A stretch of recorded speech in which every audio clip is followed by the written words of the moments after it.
स्वागत है आप सभी भक्तगणों का हमारे चैनल पर। मां कात्यायनी की कथा, छठा दिन, नवरात्रि।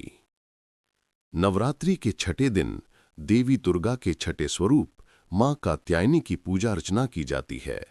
इनका जन्म ऋषि कात्यायन के घर हुआ था, इसीलिए इन्हें कात्यायनी कहा जाता है। शास्त्रों के अनुसार इनका तेज और शक्ति इतनी प्रबल है कि इन्होंने दानवों के महाबली राजा महिषासुर का संहार करके देवताओं को उनके भय से मुक्त किया। जन्म कथा। एक समय असुरों का अत्याचार चरम सीमा पर पहुंच गया। महिषासुर नामक असुर ने कठोर तप करके ब्रह्मा जी को प्रसन्न किया और वरदान मांगा कि कोई भी पुरुष, देवता अथवा असुर उसे परास्त न कर सके। ब्रह्मा जी ने वरदान दे दिया। वरदान पाकर महिषासुर ने तीनों लोकों में हाहाकार मचा दिया। देवताओं को परास्त करके उसने स्वर्गलोक पर कब्जा कर लिया। सब देवता भयभीत होकर भगवान विष्णु और भगवान शिव के पास पहुंचे और उनसे रक्षा की प्रार्थना की। तब तीनों देवताओं ब्रह्मा, विष्णु और महेश ने अपना तेज मिलाकर एक दिव्य शक्ति उत्पन्न की। वह दिव्य शक्ति एक अद्भुत नारी रूप में प्रकट हुई, जिनका तेज इतना प्रखर था कि देवता भी उसकी आभा से चकाचौंध हो गए। वही देवी आगे चलकर कात्यायनी कहलाई। ऋषि कात्यायन, जो मां भगवती के परम भक्त थे, उन्होंने कठोर तपस्या की थी।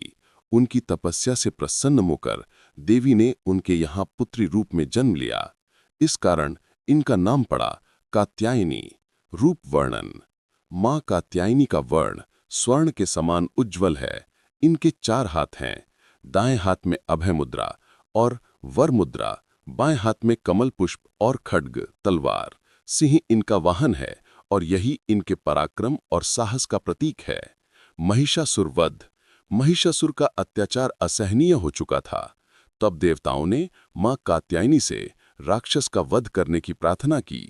मां ने अपनी सेना के साथ महिषासुर को युद्ध के लिए ललकारा। युद्ध कई दिनों तक चला।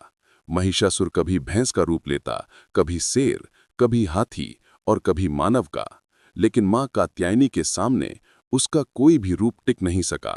आखिरकार देवी ने अपने त्रिशूल से महिषासुर को मार गिराया। इस प्रकार संसार को उसके अत्याचार से मुक्ति मिली। इसी कारण देवी को महिषासुर मर्दिनी भी कहा जाता है। महत्व।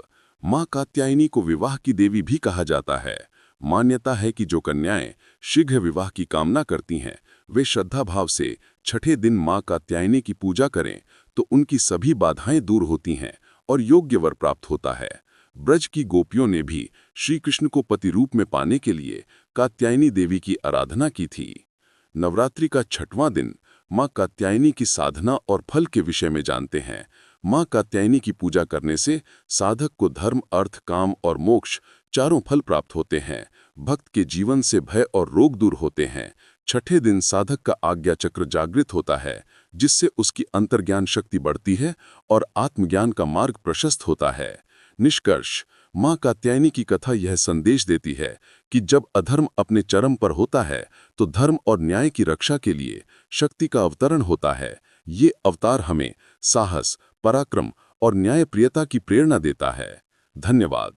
अगर आपको कहानी अच्छी लगी हो तो चैनल को सब्सक्राइब करें।